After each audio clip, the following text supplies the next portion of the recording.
Okay, my tomatoes have their true leaves. Those are the Amish paste. My cucumbers also have their true leaves. There are my green beans, just two of those plants. Some more Amish paste. I still haven't identified these. I planted kale. I think that's what the kale is. I think this is the lettuce. I planted rosemary. I'm not sure if that's the rosemary. I don't know what these little things are. That's spinach. But I guess we're soon going to see. But that is the garden. I think this is like the third week of seedlings underneath my grow light.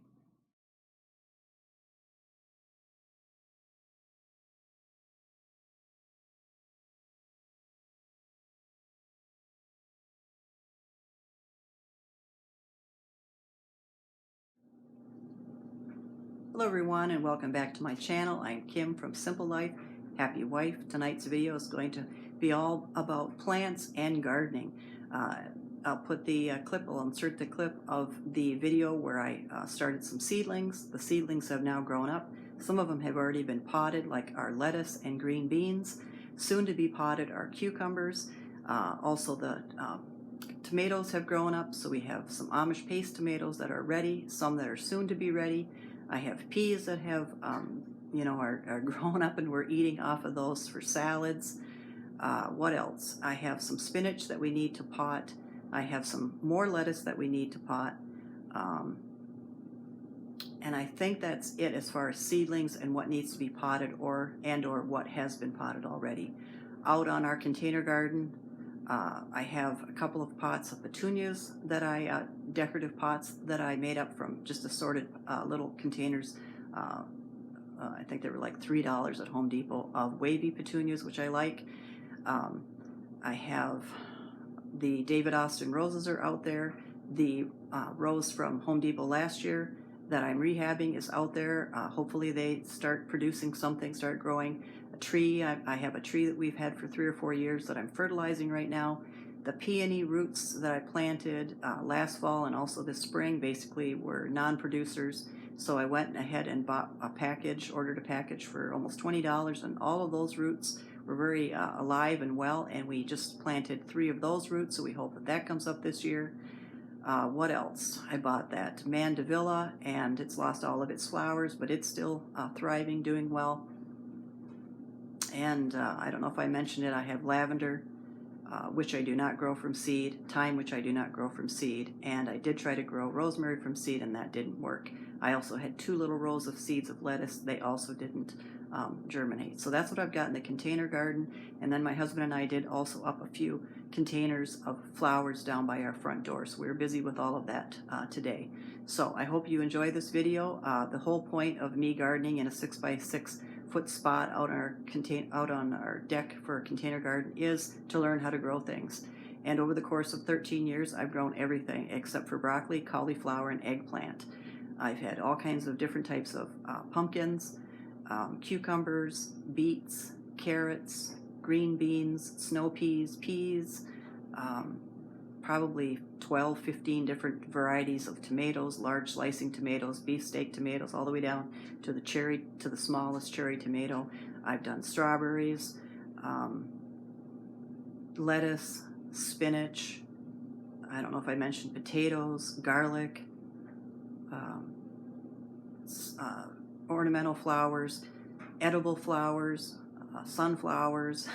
So, just everything that you can think of that you would have in a garden, I have planted and done really well with it. Each year, though, our container garden area gets hotter and hotter, and each year we have to make amendments like shade cloths and stuff like that, and different watering schedules, and buy plants that are heat resistant or drought resistant in order to make it go of things, and to make it, I put a lot of effort into it, hours, purchasing it and planting it, growing it, feeding it, fertilizing it. And some years, there's very little to any yield. I don't really have any problems with pests. It's mainly that my plants wilt because of the heat, and no matter how much water you put to it or fertilizer, how many amendments you make to the soil, the heat has gotten as high as 126 degrees on my deck. So that's what we're battling now, and what I would imagine we would be battling for years from now. So when we get into our forever home hopefully we can have a small greenhouse and I can go from there and see if that's any better as far as planting it in the ground. And that definitely going to have some sort of shade or some sort of area to be able to work out in, because it is starting to get really hot to be outside in the garden. So I hope that you enjoyed tonight's video. If you have any questions, please leave it in the comment. If you're planting a garden, leave it in the comment what you're planting and what you've been successful at.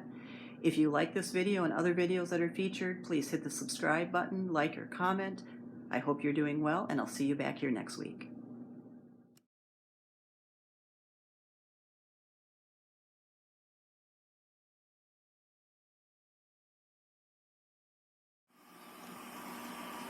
Okay, here's a little tour of my garden. Over here in this pot, I planted some cosmos that I got from Flowers out in Skagit Valley, Washington. If you follow Erin on Instagram, Flowers. So we're going to see if those cosmos come up. Just have a English ivy that I repotted. There's my big beautiful leaves left from my beautiful white orchid plant that I got for Mother's Day, but it was planted in dirt and it was filled with gnats. When I repotted it, all the flowers died. So here's hoping for the best there. I don't know what this plant is yet. This plant we've discovered is spinach. So we have two of them. Here are my latest Amish paste tomatoes. Here are earlier ones.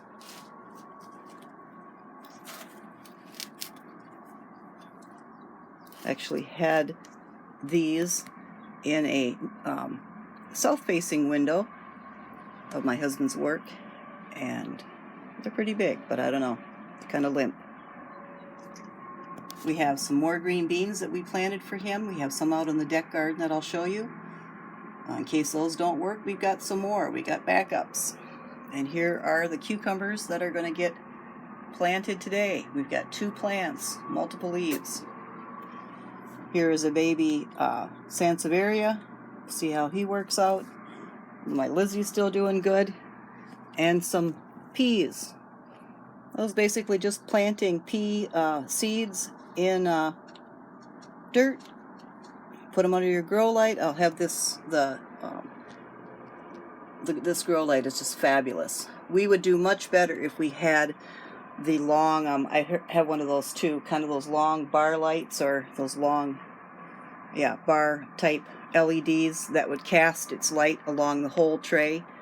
But as you see, some things are doing better than others, or at least they were, because the light just hits on certain plants and doesn't hit on others. So definitely get that installed for future gardens. A lot of my Amish paste tomatoes did not survive when I repotted them because they were just withering away. They were getting what's called stretch. They just died after being repotted. So these 3 or 4 that I have here are doing fabulous. And of course, like I said, these were planted very early. We didn't even think these would work, but they have. So we'll see if they go a little farther and actually produce tomatoes.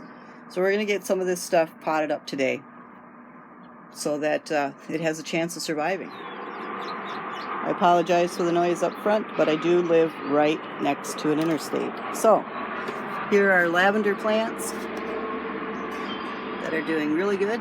I almost never repot the lavender plants. I just leave them in their original containers from the store, and I almost always, 100% of the time, buy Bonnie plants.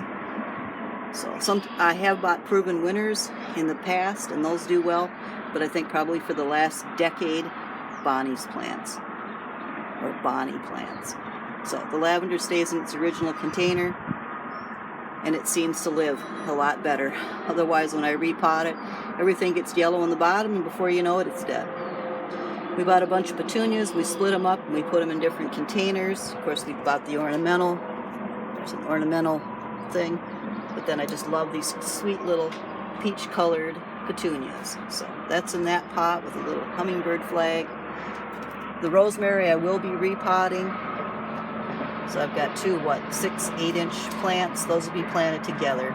The pepper plant will be planted in its own pot with a cage around it. The oregano will stay in its original pot. I never have good luck planting that, replanting that, but it always survives. It always flowers. The English thyme, the same thing. I have the peonies, a brand new packet of $20 peonies. If you can, don't buy the peonies from Walmart for $5 or more.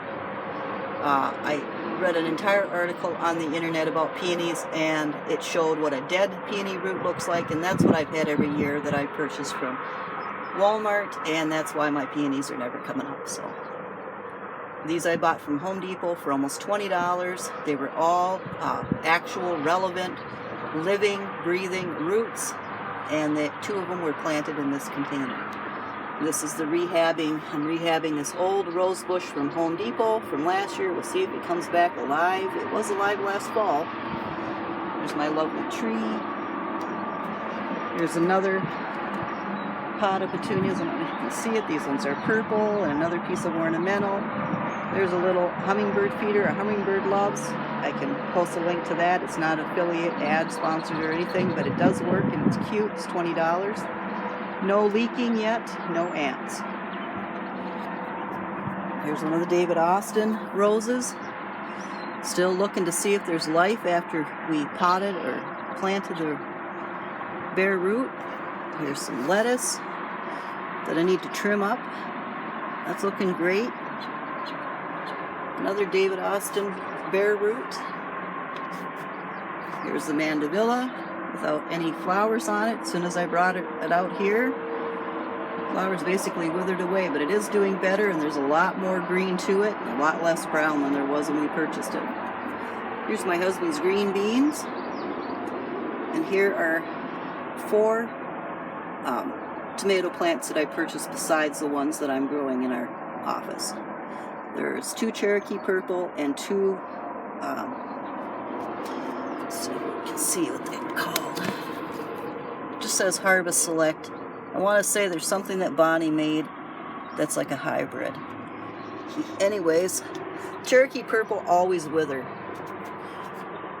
You can see they're dry as a bone right now. No matter how many times I water them, they just are dry. Once I repot them and that and start with the fish oil and the calcium and all that, we'll see. But generally they just wither with the heat. I keep trying because I love Cherokee purple tomatoes. I guess we'll see. But then when I buy these hybrid or heirloom, they are both heat and drought resistant, and they work great. So these are 2 new ones that she's got going this year, so we'll give them a try. And then the last part of the clip I'll put in is what we repotted and planted for our front door.